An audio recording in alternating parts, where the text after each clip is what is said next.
1954, a routine flight from New York to Miami became one of the strangest mysteries in aviation history. Captain Raymond L. Gaines, a 42-year-old veteran pilot with over 15 years of flying experience, took off in his Douglas DC-4 aircraft carrying 57 passengers and a small crew. The weather was clear, the instruments were working perfectly, and there was nothing unusual about the flight until everything changed somewhere over the Bermuda Triangle.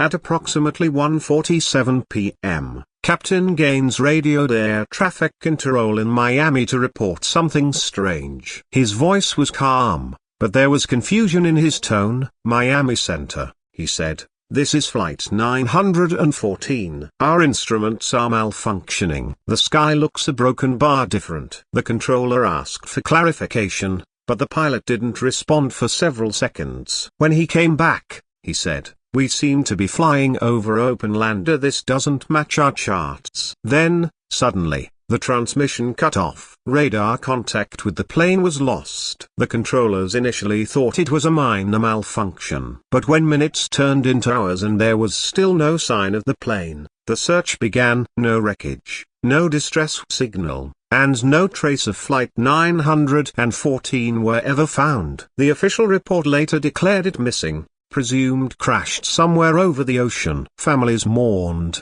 and after years of investigation, the case was closed as one of many unsolved disappearances in the Bermuda Triangle. But the story didn't end there. Decades later, in 1985, something extraordinary happened. At Caracas Airport in Venezuela, an air traffic controller named Juan de la Corte was monitoring routine air traffic when his radar picked up an unexpected signal of a large aircraft approaching from the north. When he tried to identify it, the transponder code that came through didn't match any current flight. It was an outdated signal type used in the 1950s. De la Corte radioed the plane, asking for identification. A calm but slightly distorted voice responded, "This is Pan American Flight 914 from New York to Miami. We're scheduled to land in Miami at 9:55 a.m. The controller froze. That flight number had been missing for over 30 years. "Captain," he replied carefully, "could you repeat your last message?" The pilot confirmed the same information,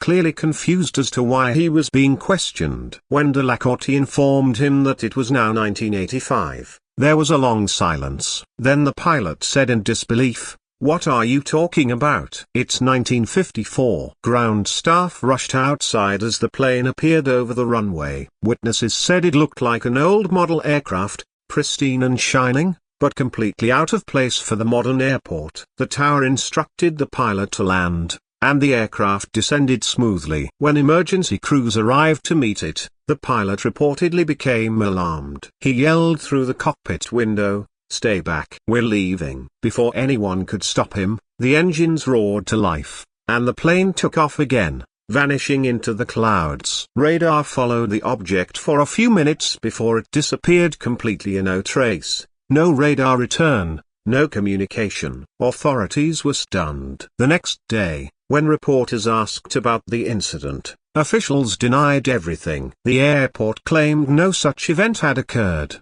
and all radio logs from that day were erased. But some witnesses, including de la Corte himself, told their story years later, insisting it had really happened. So what actually happened to Flight 914? Some say it's just a hoax, a story invented by sensational tabloids. But others believe there's more to it, that the plane somehow slipped into another dimension or a parallel world. Scientists have long speculated that places like the Bermuda Triangle could be regions where time and space behave differently, where magnetic anomalies or wormholes might exist. Could Captain Gaines have unknowingly flown through such a rift? If so, that might explain why, from his perspective, only minutes passed, while on Earth, 30 years went by. When he reappeared in 1985, he and his passengers would have still believed it was 1954. The shock of seeing a completely different world and new technology, new planes,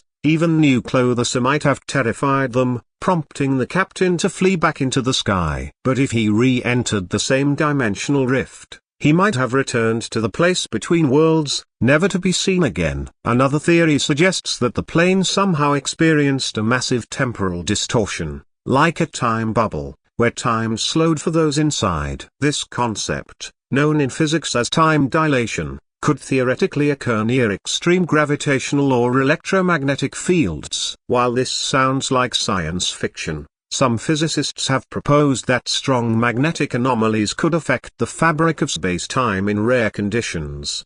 Still, there's the question of evidence. No official records of Flight 914's return have ever been verified, and skeptics argue that the story was first published in a sensationalist magazine known for fabricating supernatural tales. However, believers point out that aviation logs from the 1950s do show an unsolved disappearance matching the flight's details, and that the description of the pilot's final radio contact in 1954 was never fully released to the public. Could the government have covered up the truth to avoid panic or confusion? Imagine for a moment what those passengers experienced. 1 minute, they were sipping coffee and reading newspapers from the 1950s, and the next, they were staring out the windows at a futuristic world they couldn't comprehend. The buildings were taller, the airplanes sleeker, and the people on the ground wore strange clothes. It must have felt like they had truly crossed into another reality. If the parallel world theory is true, perhaps Flight 914 didn't disappear at Elo, it simply crossed over to a version of Earth slightly different from ours. Maybe in that other world,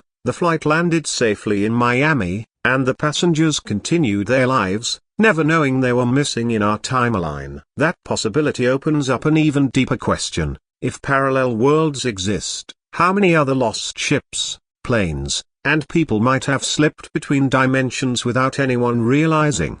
To this day, the mystery of Captain Raymond Gaines and Flight 914 remains one of the most chilling aviation legends ever told. No wreckage has ever been found, no black box recovered, no official explanation given. The incident has been retold countless times in documentaries and forums, always raising the same haunting question: what if the pilot really did fly into a parallel world? In the vast skies where time and space intertwine, perhaps there are invisible doors, waiting to be opened by accident. Maybe some flights cross those thresholds and never return. Or perhaps, on a quiet night, somewhere far above the clouds, Captain Gaines is still flying aloft between worlds, forever searching for a runway that no longer exists.